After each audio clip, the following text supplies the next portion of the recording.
È un piacere per me grazie innanzitutto per essere qui, grazie anche a chi ci ascolta da casa. Come sapete, in qualche momento all'inizio di questo mese, in un qualche momento all'inizio di giugno, di 300 anni fa, nasceva Adam Smith. In qualche momento, perché noi sappiamo che Smith è stato battezzato il 5 di giugno, è probabile che sia stato battezzato lo stesso giorno in cui è nato. Alcuni però hanno festeggiato il 16 perché il calendario era diverso, quindi insomma delle cose un po' così che attengono anche le espressioni più antiquarie della smitologia contemporanea. Smitologia che è un campo di studi assolutamente frequentato, che negli anni scorsi si è arricchito di contributi molto diversi. Alcuni di questi contributi ci portano direttamente al titolo apparentemente un po' strano che il professor Klein ha scelto per la sua presentazione per il suo seminario di oggi, cioè Adam Smith, left, right or other. Adam Smith di destra, di sinistra o altro. Questo perché appunto Smith ha come dire, suscitato una grande mole di studi, alcuni dei quali hanno provato a rimetterlo in prospettiva e hanno enfatizzato elementi del suo pensiero, per esempio un certo egualitarismo, un certo scetticismo rispetto all'esistenza di diversità naturali che secondo molti mal si attaglierebbero a un pensatore invece spesso riconosciuto come un pensatore liberale, pensatore annesso anche in qualche maniera ad ambienti conservatori alla destra. Io non voglio dire altro rispetto alla lezione di Dan, dico solamente che siamo molto felici di riaverlo qui, non è la prima volta all'Istituto Bruno Leoni. Dan Klein insegna alla George Mason University, dove dirige anche un programma nel quale vi è un ruolo importante per la storia del pensiero economico e specialmente per Smith. È anche il direttore, l'animatore di un interessante journal che potete trovare online che si chiama Econ Journal Watch, cioè una pubblicazione, una rivista che è specializzata nel presentare un discorso critico rispetto a paper e tendenze all'interno della letteratura economica contemporanea. Ha scritto molti libri, l'ultimo in tema con la discussione di questa sera è questo Smithian Morals, che è appena uscito, una raccolta dei suoi saggi su Adam Smith. Io credo che non ci sia migliore presentazione del professor Klein che offrirvi una traduzione di ciò che ha scritto come elogio di questo libro un'altra cara amica, cioè la professoressa McCloskey, la quale scrive: Klein è il raro caso di un economista che ascolta ciò che dicono gli altri. In questo egli segue Smith e con questo libro e con gli altri libri che lo accompagnano emerge come un grande ascoltatore del saggio scozzese. Klein scrive benissimo e con uno scopo chiaro e ci allontana dallo Smith della sinistra o dallo Smith della destra e ci accompagna verso lo Smith che egli chiama spirale. Ha una vena di illuminismo scozzese che è tuttora terapeutica per i nostri complessi tempi, per i difficili tempi in cui viviamo. Mi sembra un elogio molto bello. It's Deirdre's praise for your book. E con questo io ringrazio veramente Dan Klein per essere con noi questa sera e gli cedo la parola. Dan, the floor is yours. Hey, thanks everybody for being here. Thank you for those kind words. I assume that Alberto noted that this was the tercentenary, the 300-year Did you just mention that? Yeah, since, so happy birthday, Adam Smith. He was born this month, 300 years ago. So number of places are noting it, and I'm glad that IBL is and Alberto is, so I'm very grateful to be here. Yeah, I want to talk about Smith, particularly on this topic. I do research on Smith, as you can see here, and I just want to say that, you know, when I do this, I generally am saying, this is what I think Adam Smith means, and this is how Adam Smith thought. And also, generally, I'm saying, and this is how we should think. So I'm kind of a open Smithian, okay? I'm kind of a proselytizer for Adam Smith. I'm an interpreter and an embracer. And a lot of people are very attracted to him. It's really quite remarkable how appealing he is to many different ideological groups, different disciplines, religious and non-religious, people all over the world. It's a little bit like the Bible, where wherever your heart lies, you can find some quotations that seem to make it work for you. So it's really a wonderful meeting place. And I think he wrote his works that way to do just that, to enable, to try to keep a civil conversation going. So there's a lot of different perspectives, but left Smithianism, that might surprise some of you. What about the obvious and simple system of natural liberty? His free market attitude doesn't sound terribly left-wing. But they say that if Smith came back today, many left Smithians, he would be on the political left. They're claiming him. They're claiming him. And it's many. They outnumber us in academia. In a way that shouldn't surprise you, since academia is, 95 or whatever % leftist. And so if they want to embrace Smith, they're going to find a way to kind of make him fit their outlook. But let's see whether they do a good job. Smith talked about 3 duties of the sovereign: national defense, internal justice, and the third, let me see here. There we go. The duty of erecting and maintaining certain public works, which it can never be the interest of an individual or a small number of individuals to erect and maintain, because the profit wouldn't recompense them, though it might frequently do more than repay to a great society. So certain public goods, and he laid out very concrete things here, like infrastructure. And he very much had a specific list, and he had ideas about how it would be locally managed based on user fees mainly, not on general public taxation. And so this was his kind of vague ideal. Now, although he had a kind of ideal out there as a kind of destination, I just want you to realize that Smith's thinking and his attitude in politics was, yeah, there's maybe this ideal out there, and there's good reasons to look towards that as a kind of North Star. But we all know that we live in the here and now, a status quo of our time and place. And really, politics is not destinational, it's directional. And the really big issue is, do we go in this direction or in this direction, or this direction or in this direction? And I think his direction is very clear. It's toward more liberty. It's against governmentalizing social affairs, okay?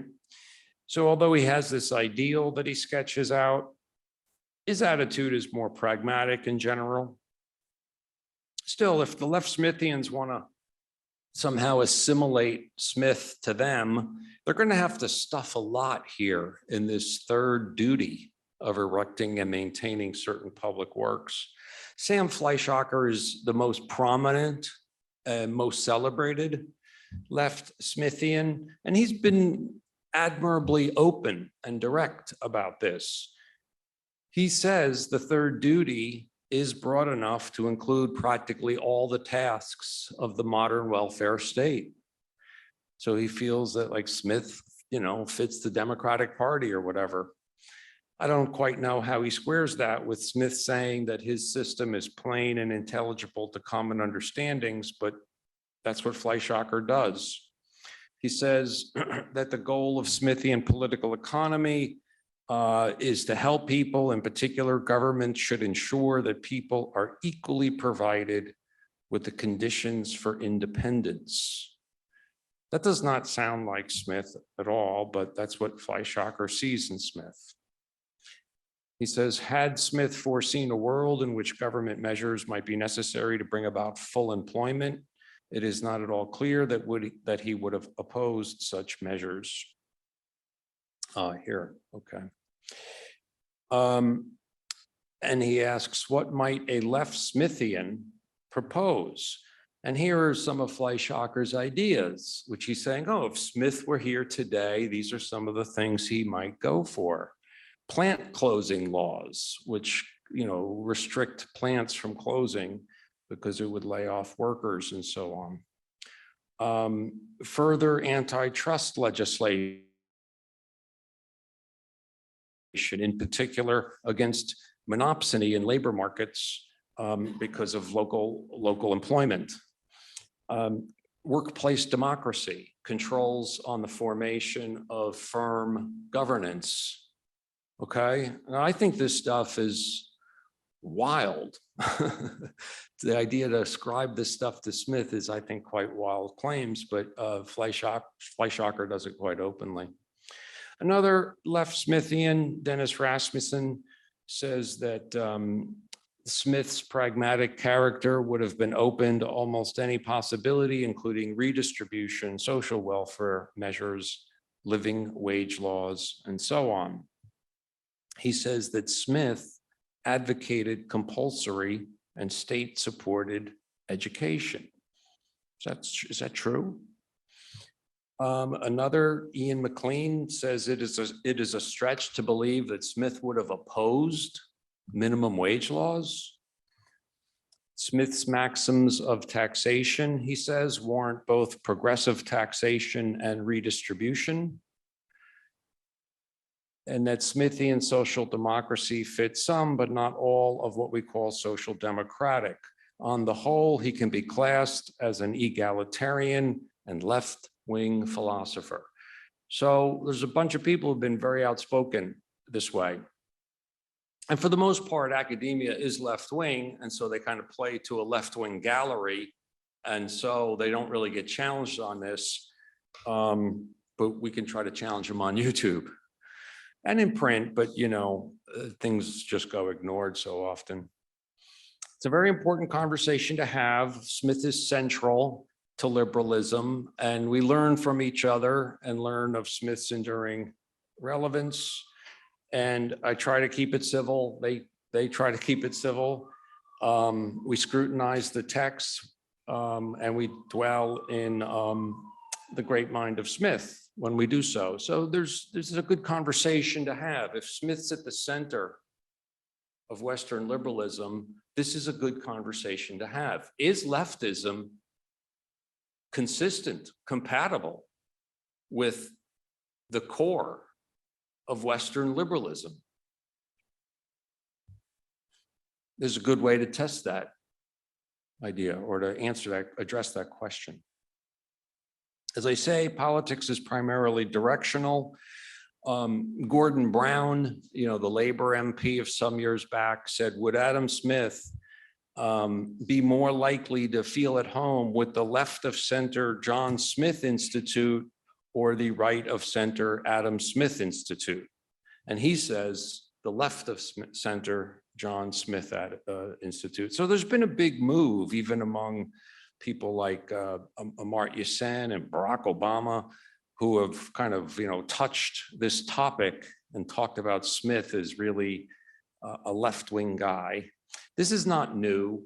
For example, Ellie Ginsberg in 1934 said that if, well, it was published in 1934, he said if Smith came back here in 1931, I guess he wrote it, his approach would be the same, a preoccupation with the public welfare, but his conclusions today would differ since, times have changed. Techniques, as he says here, are secondary to Smith.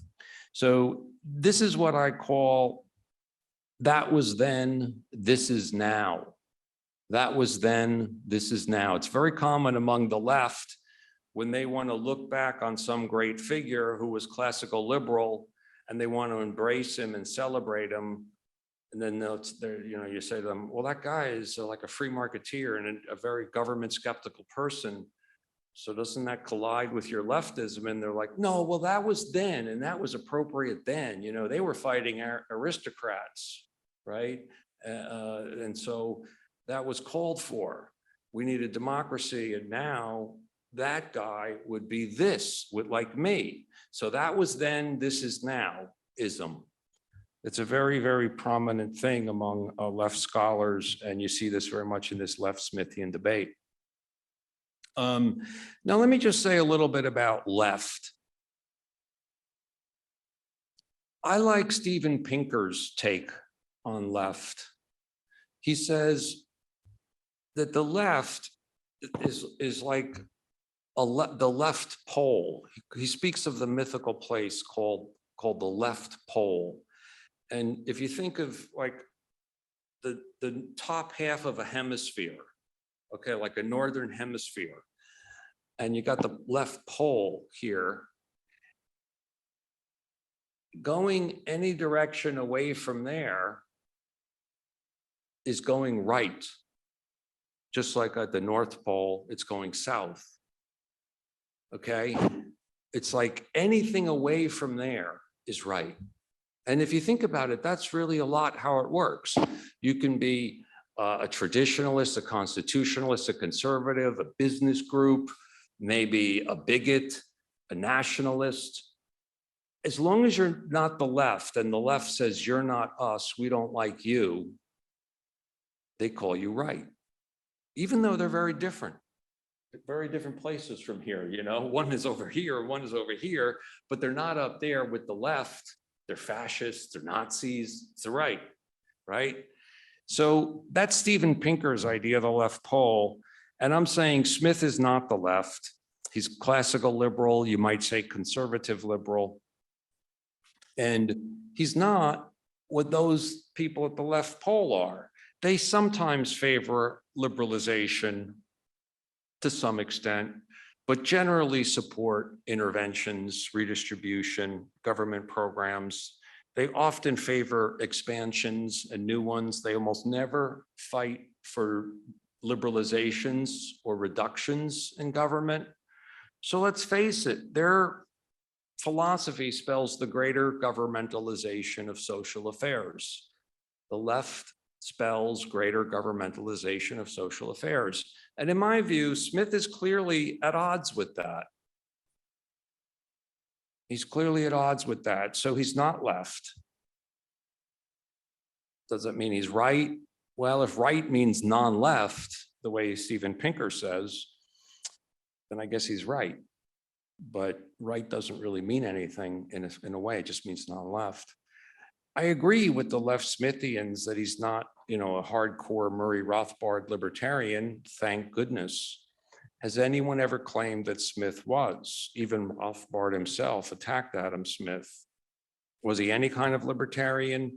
Maybe if you broaden the term, you can call him a kind of libertarian, but that's not so important. So my basic conclusion, I'm going to talk more about all this, but is that they're overplaying their hand.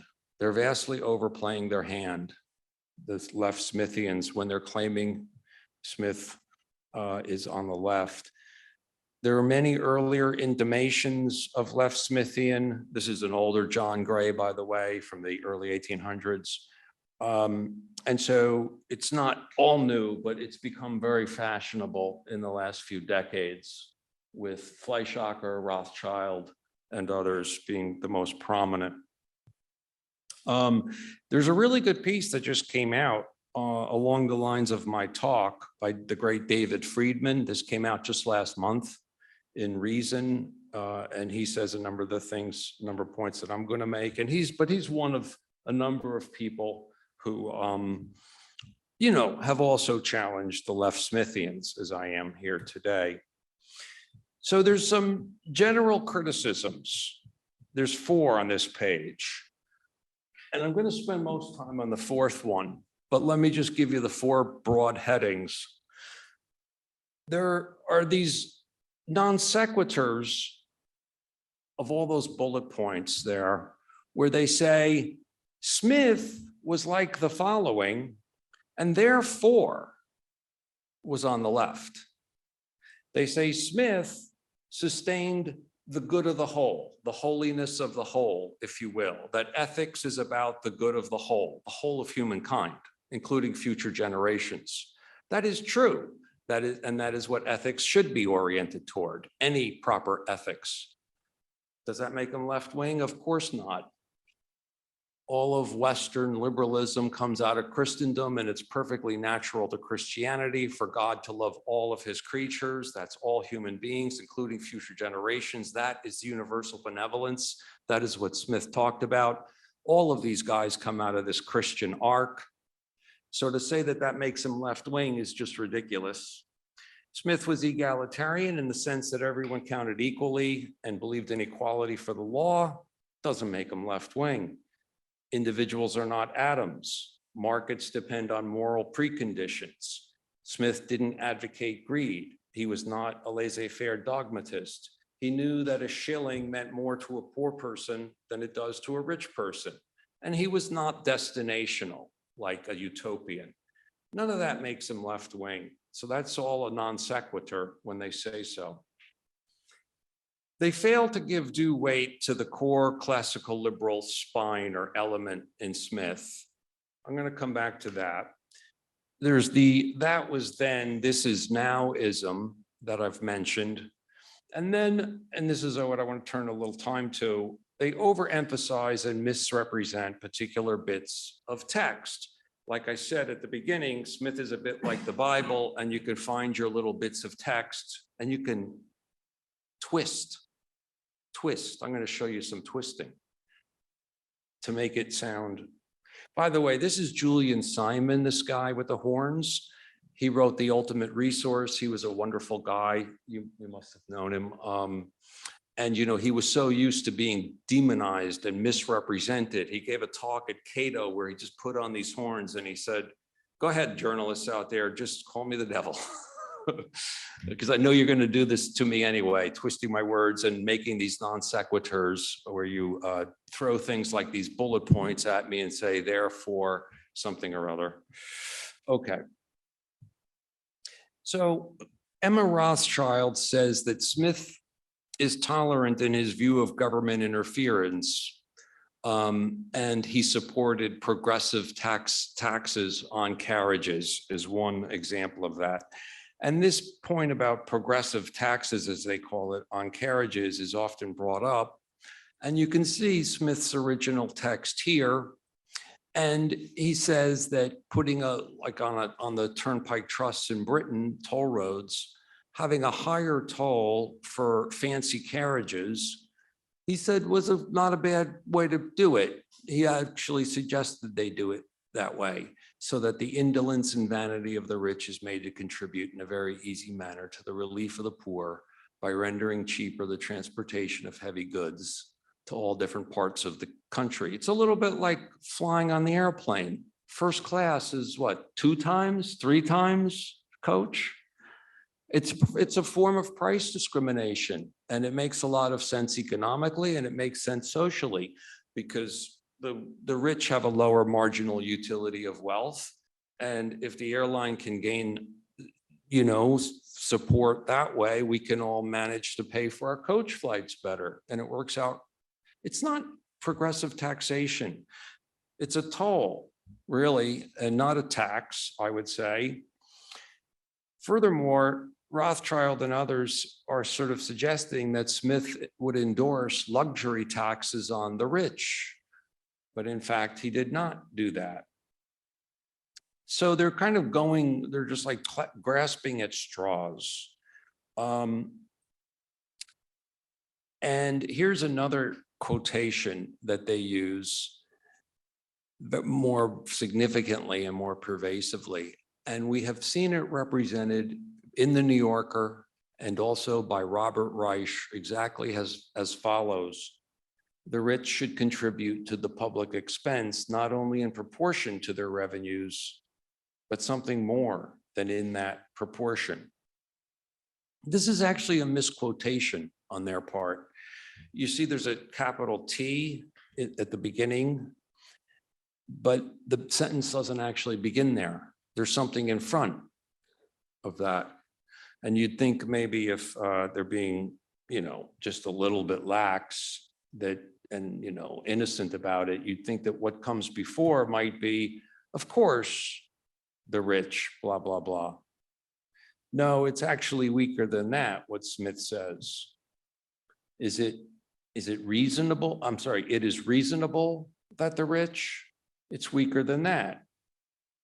It is not unreasonable that the rich pay more. No, it's weaker than that. It is not very unreasonable that the rich, and yet they lop off the front.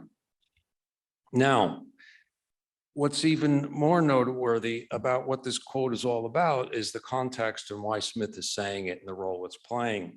Because what he's talking about is a certain form of taxation, which has a certain very, very attractive features to it. And that is taxes on buildings and ground rents. This is a very efficient tax, as Henry George and others have pointed out, because of the specialness of land. They stopped making it a long time ago. And it's a hard thing to reduce and supply land, right? We got a globe with a surface. So it's very inelastic. So even if you tax it, so there's a lot of efficiencies about taxing ground rent. And Smith recognized that. Now, he doesn't like the waste of taxation. And deadweight losses and evasions and enforcement problems, those all create wastes. And the land tax avoids a lot of those. One problem with the land tax is that it falls disproportionately on landowners who tend to be rich. Well, it is not very unreasonable that the rich pay more. You see, this line is not a feature, it's a bug of something else that's good for other reasons. This is just a remark he's saying about, I have to admit that it's disproportional, but it's not very unreasonable. So still, this form of taxation might be worth doing for its other good features. They completely miss that and obscure that, the left Smithians. You follow me? So they're really twisting what these words are about and the role they're playing in the text. And as a matter of fact, Adam Smith, before he got into the specific, proposals on specific taxations, he lays out 4 maxims of taxation, which he says are just and useful. And the first one is proportionality. The first one is proportionality. In other words, a flat tax. If you were to do incidence for your, in terms of, like he says here, in proportion to the revenue, that is the income, which they respectively enjoy in the state. A flat tax. So the first maxim is a flat tax. So it's right there. He's obviously not endorsing progressive taxation.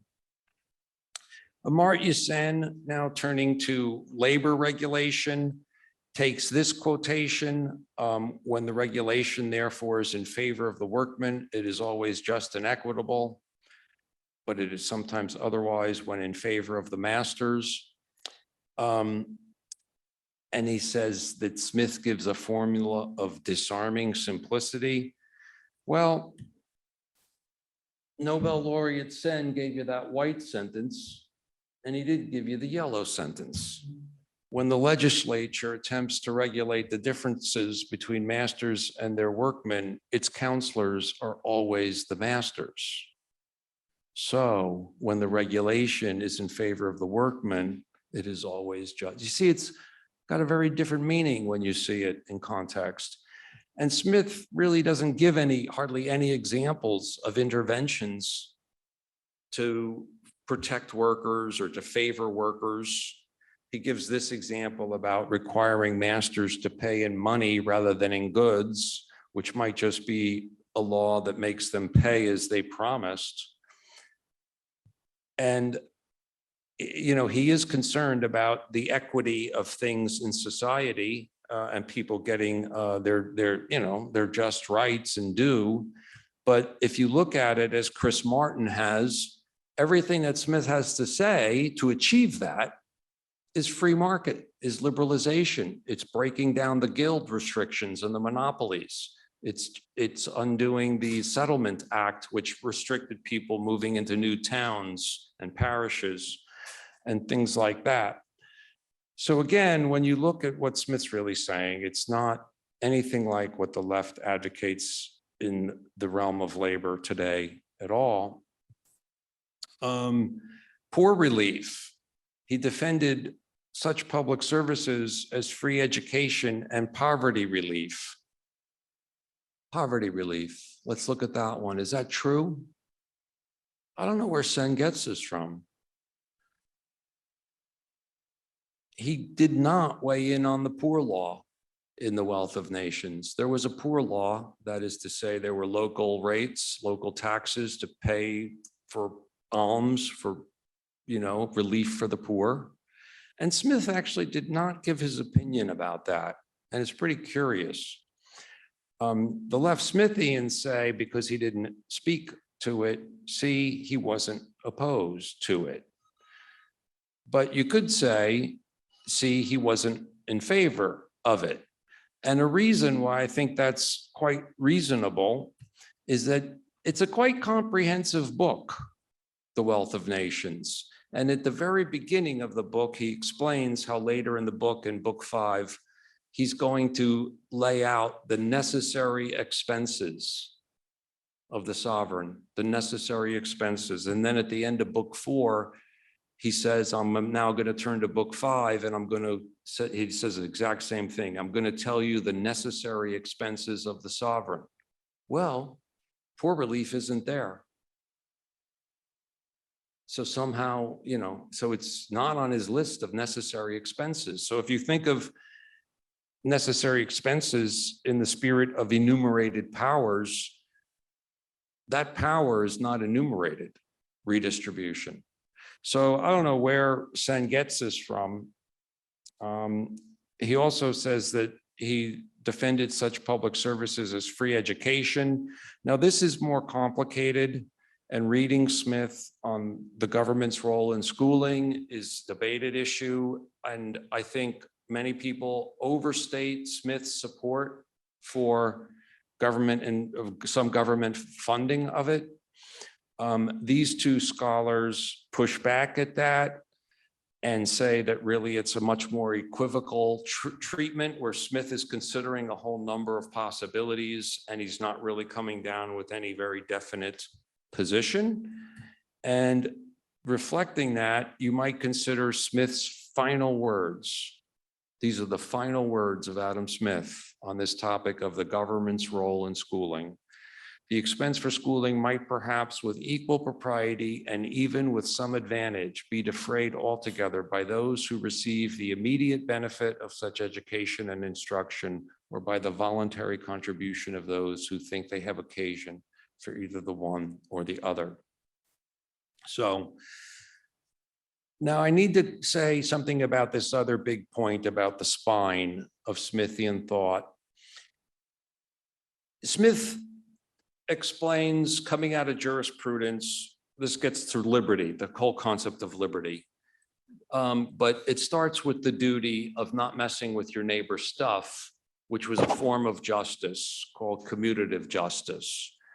There's 2 other justices in Smith, but this is the not the precise and accurate one, the one that forms a kind of social grammar, not messing with your neighbor's person, property, and promises due. Its rules are precise and accurate. And when you flip that around to others not messing with your stuff, you have liberty. And this is really the spine in Smith, this idea of liberty.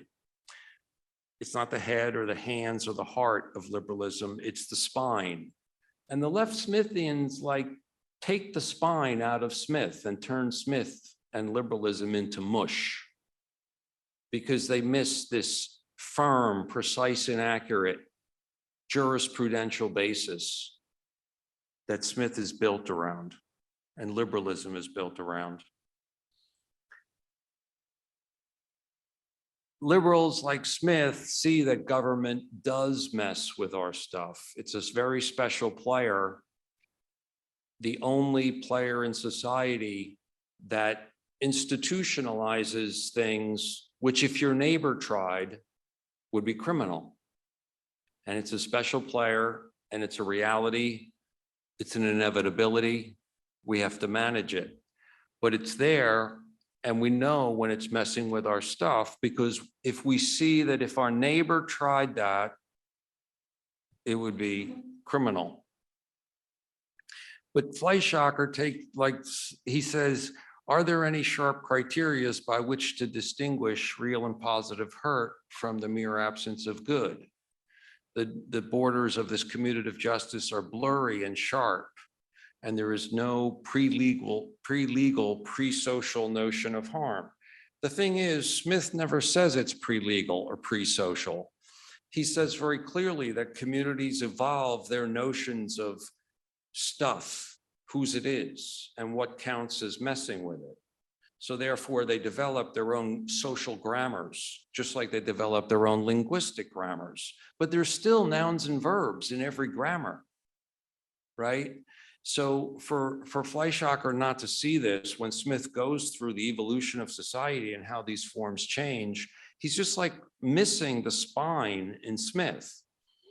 He says, if justiciable harm is a socially relative category, it will be difficult to find any laws of justice that must be realized by every society. It's not about finding laws for every society. It's about saying, if the government is doing stuff in that society, which in that society, if neighbors tried, would be coercive, or the initiation of coercion or messing with their neighbor's stuff, then it's a violation of liberty. So it's pinned down by the historical facts of that society. It is therefore not true, he says, that we can find a basis for a clear and precise notion of justice across all societies. It's kind of shocking that he would suggest that Smith is saying it's the same for all societies. It doesn't depend on that. In fact, Smith has built it so that it varies with history. So invariance, he attributes an invariant grammar-like commutative justice and says that's misguided. Smith says that that commutative justice is subordinate to other forms of justice. And as I say, Smithians remove the spine of Smith's outlook. Okay, let me move this forward. So I think they're in denial about the basic thing. There's other things in Smith that we could talk about, like some of his exceptions. He does make exceptions to natural liberty, but I'll move forward on that. And I want to just kind of conclude by sharing the expression, the passage that comes before the three duties of the sovereign, because I think it's a famous passage, and we should keep returning to it to really understand Smith's true outlook. All systems, either of preference or of restraint, therefore, being thus completely taken away, the obvious and simple system of natural liberty establishes itself of its own accord. Every man, as long as he does not violate the laws of justice, is left perfectly free to pursue his own interest, his own way, and to bring both his industry and capital into competition with those of any other man. The sovereign is complete, this is the important part. The sovereign is completely discharged from a duty in the attempting to perform which he must always be exposed to innumerable delusions, and for the proper performance of which no human wisdom or knowledge could ever be sufficient, the duty of superintending the industry of private people and of directing it to the social welfare. So it's really clear Smith's drift. And for them to overlook this and kind of deny this and assert and claim him for the left, I think is, so who is the true Adam Smith? And I say it's actually the Adam Smith Institute. I hope the conversation continues, and I look forward to any questions you may have. Thank you.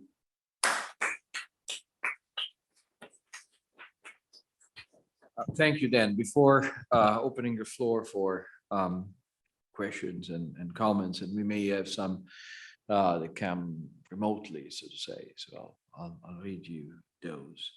You mentioned Smith not entering into the poor laws, but in a sense he does when he's talking about European policy in chapter 10 of book 1 on wages. It says that, the nature of the poor law system by which the poor are relieved parish from parish is actually hindering mobility of labor. And that's clearly seen by Smith as a very dangerous unintended consequence or perverse effect of the poor law, because he sees that people will be far better off if they could just move around and go where their labor is better paid.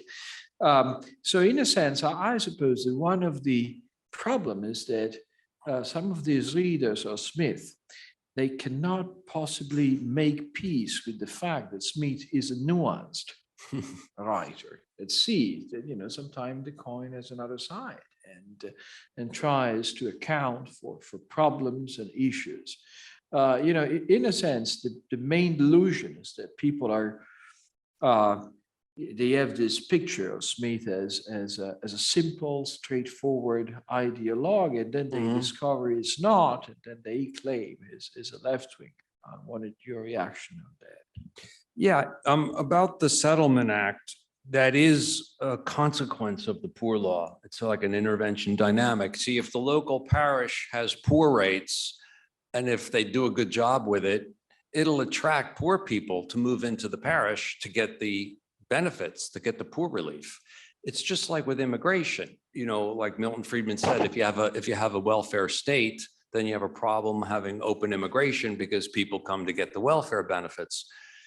So it's an intervention dynamic. The poor law led to the Settlement Act, which said you cannot necessarily move into our parish. It restricted entry into the parish locally within Britain, right?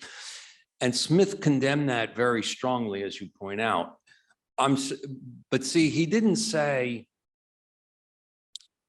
therefore, we should undo the poor law. He just said we should not have the Settlement Act. That's why I say he still didn't weigh in on what to do about the poor law. He just opposed this law that came in consequence of the poor law.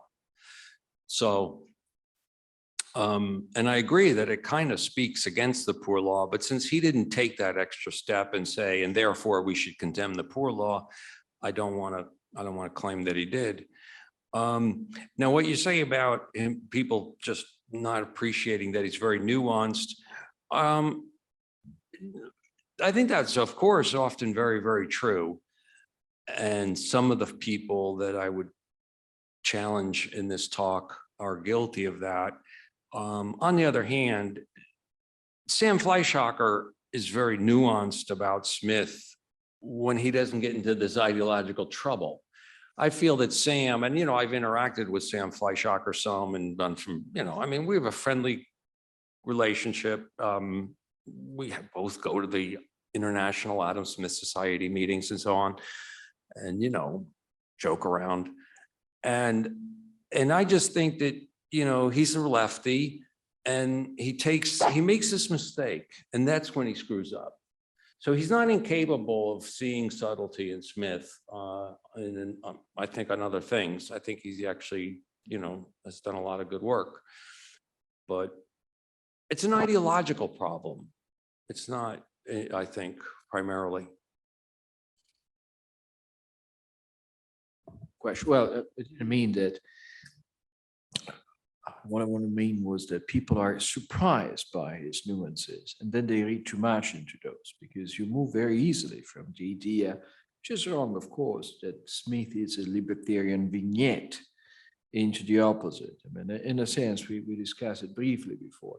The fact is, I suppose it's a very easily understood weakness. When you like somebody, you would like somebody to think like you. Yeah. But that's not necessarily the case. I mean, you may appreciate insights and ideas from thinkers that nonetheless, you do not necessarily agree with. And of course, that's the other problem, which is the problem of, somehow translating late 18th century political issues into today. And the fun thing is that it may well be that some people overdid it, so to say, on the right, by saying we can just, get a toolbox from 1776 and apply it to 2022. It could be, but it doesn't necessarily mean that the opposite operation, which is say, whatever is written in 1776 could be translated into its opposite. Because the situation changes, right. It's any better from the point of view of scholarship, let alone, just grasping the meaning of a text. Yeah, that's well put. So there's two things I want to react to. First, you're right that, one of the strongest motivations for people to do intellectual history is a love of the thinker. And then they do have just that tendency. Or the age. Or the hater, but people tend to dwell more on people they love. Most of the Rousseau scholars love Rousseau, most of the Smith scholars love Smith, but it can go the other way. And then there's this tendency, to twist things out of love. And I think what's useful there is to declare your love, actually, so that you're declaring to the reader the bias to look for, to suspect from you, the author. So that's kind of my approach. Like, I realize I might be twisting things my way, but I'm at least alerting people to, look for that, to call me on that. And then there's the question about, well, how much of it translates, and can you, what maybe that was then, this is now, and it's different. On the other hand, they're talking about human nature. They're talking about very broad things. Smith and Hume wrote about nature quite a bit. And I don't think, Smith's basic teaching about government not working well, force and coercion not working well, government not having good correction mechanisms, things developing bottom up, and we need to have people acting locally and voluntarily who have the knowledge and the incentives to correct their errors, that those principles are as true as ever. And his basic opposition to governmentalizing social affairs makes as much sense as ever. So you can definitely take that was then, this is now too far. And that's what I think they do. We do have a question, an online one, coming from a very prominent student at Duke University, Lisa Kinsberger. Thank you very much for this seminar. What about Book 1, Chapter 8, where Smith promotes the idea that workers should be paid reasonably well and should not overwork themselves, and where he expresses his concern about employers' collusion or combination that may resemble monopoly? Why did Smith think there could be something wrong in fully embracing capitalism and liberalism?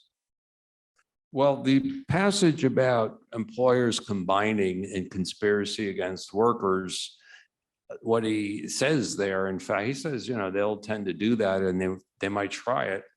And they do try it. What he says is that the government shouldn't do things that helps them do that. The government shouldn't facilitate combinations and conspiracies among employers, for example, with guilds, right? With these trade guilds, which is exactly what those things were. And so that's the drift of Smith's remark there. He suggests that, or I think he kind of implies that the best solution to conspiracy against the workers, as it were, is open markets, free markets. So he's concerned about problems on all sides from all players in society. He's got no illusions about perfection or anything like that. But what's the best way to deal with it? Again, he consistently in those matters comes out for free markets, really, and liberalization. And also in that matter, I suppose it is true, as it was pointed out by many people, that you got a certain hostility towards projectors and business all throughout the wealth of nations. But I have difficulties in seeing that not to be a classical liberal point. I mean, basically, Smith is saying, these very powerful interests are very likely to exercise an influence over legislators and sovereigns to their own benefit. And therefore, they're going to be taking advantage of consumers and everybody else twisting competition, which is, I suppose, a good analysis of the origin of legislation these days too. I mean, most of quote unquote protective regulation or protective legislation actually comes out of businesses for their own benefit, regardless of the fact, of course, is written in the jargon or with the language of the common good. So I don't think that's an anti-liberal point. I suppose if that is anti-liberal or left, public choice is also left, isn't it? Yeah.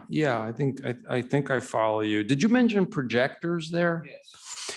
Let me just pick up on that. That gets us into something I skipped over about Smith endorsing interest rate caps. Now, here's an exception that Smith makes to natural liberty that I don't accept. And it's a very curious matter that he does. There was a 5% cap on interest rates, loaning money, in the market. And he endorsed the status quo rule of a 5% cap. In other words, making it illegal to lend at 6%, say. And he said that the reason he gave was really lame. He said that if you let the interest rate go higher, then most money will be lent to projectors and prodigals. I don't know what Smith was thinking there. That was an unusual exception, and I don't rule out the possibility that his heart wasn't really in it, and that he just was kind of going along with a status quo restriction because he didn't want to come off as too rationalistic of always attacking everything. I could say more about that and why I think there's evidence for that kind of dissembling on Smith's part.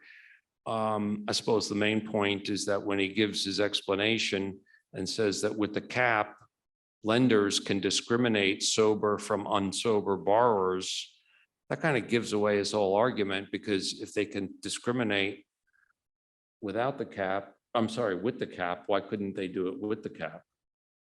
And if they can discriminate, without the cap, then they can make their own choices about whether to take such risks because they know. So anyhow, I think that's another important point to make. And I will put it this way, it's a very long book. Yeah. So since it is a very long book, like in all very long books, you will find some inconsistencies and something that, you know, when I started to write it, I was thinking that way and then I self-corrected myself. So of course, he revised it for publication, what, 4 or 5 times, but still, you know, it's impossible to be 100% consistent over 700 pages. And particularly when you're showering the reader, you know, with all sorts of details and information, Smith is actually showering the reader with. But he didn't propound freedom and free markets as a first principle or an axiom. It's a by and large, it's a maxim. It enjoys a presumption, like the presumption of innocence in the courtroom. You know, the presumption of innocence doesn't say that every defendant is innocent. It just says that the prosecution bears the burden of proof. And so, you know, they have to make the case, a strong case. And that's Smith's presumption of liberty. So, you know, he does make these exceptions, just like we do find some defendants guilty. But some of those exceptions are strange, really strange. And that's part of this debate, because then it's also a matter of interpreting those particular exceptions. Non abbiamo per ora altre domande online, ci sono domande o considerazioni dalla sala, curiosità su Adam Smith di vario tipo, anche al di là del discorso di te. Any comments or curiosity?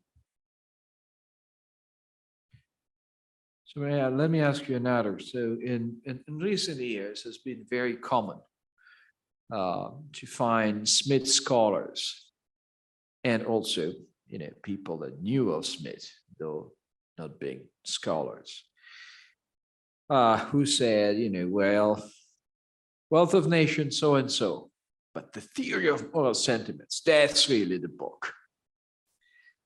So TMS 1, WN 2nd, not just chronologically speaking, but also a matter of importance in making sense of Smith's thought. What's your position on that? How do you rank them? Let me first tell you how Smith ranked them. He apparently thought Theory of Moral Sentiments was a greater work. One of his friends, now I'm for skipping his name, reported this shortly after he died. So it seems that Smith thought so. Well, first of all, there's no question that Theory of Moral Sentiments is broader, and that you should think of the Wealth of Nations as like an annex or an extension of the broader ethical umbrella of the Theory of Moral Sentiments. Now, just in terms of which is a greater work, I have to say, I think Theory of Moral Sentiments is. I mean, just in terms of like a rich, rewarding, remarkable, fascinating performance or piece of art, I think Theory of Moral Sentiments is greater. The Wealth of Nations made a much bigger impact on the world, at least up until the last several decades. But now the Theory of Moral Sentiments is actually making a huge comeback. It had fallen into oblivion for 170 years. And people just dissed it and disregarded it. And then around 1980, things turned and it's now much more embraced. It's an interesting question about why that would happen, but that's the case.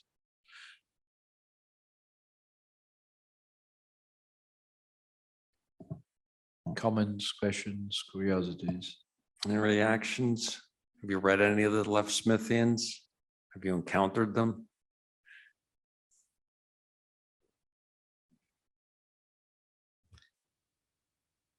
Well, I suppose that, we will keep this TMS versus the wealth of nations context.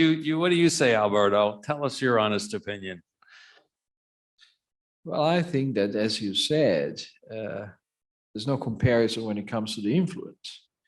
No. Yeah, the wealth of nation was, in many ways, in Smith, in the minds of people of his age and of the 19th century. And of course, The Theory of Moral Sentiment is a fascinating book, and I think the Das Adam Smith problem was really a German thing, and should have kept a German thing indeed. So I don't think there's many inconsistencies between the two, if my opinion is worth anything.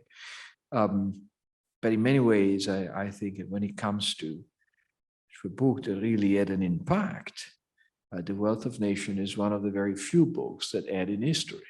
Let me just add this. I agree with you about that, of course, but one reason The Wealth of Nations had such a great impact is that Smith had established himself as a moral authority. And he did that with the theory of moral sentiments. And so now you have this moral authority morally authorizing the pursuit of honest income. If it had been just anybody who wrote The Wealth of Nations and said, oh, I think God approves of pursuing honest income in the marketplace, people would have said, yeah, he's probably just some greedy, base, vicious guy saying this. But this was Adam Smith, who established himself as a very leading moral philosopher with a book on ethics, which was well received, The Theory of Moral Sentiments. So when that guy says, it's God approves of pursuing honest income, and legislator, you should allow people, liberalize so that people can pursue honest income. And when it's a moral guy like that saying that, that helps give that book. He morally authorized economics, actually. And so TMS helps to actually create the importance of The Wealth of Nations in that way. So another way of saying this is that Smith was not a merchant like Cantillon, who was not a politician like Turgot. So that also made it a different voice in those years. Now, if there are no other questions, I just want to thank you for this fascinating talk, and I think it was a wonderful way to celebrate Adam Smith at 300. The world today is not particularly hospitable to the core ideas of The Wealth of Nations. Certainly, the last major anniversary of Smith's death in 1990 was a better time in order to celebrate some of these ideas. But look, this doesn't make those ideas any wrong at all. Yeah, and I guess in 26 we can celebrate, what it'll be, 250 years since The Wealth of Nations, 2026. Okay, so we'll see each other again 3 years' time. Thank you. Thank you so much, Dan. Thank you.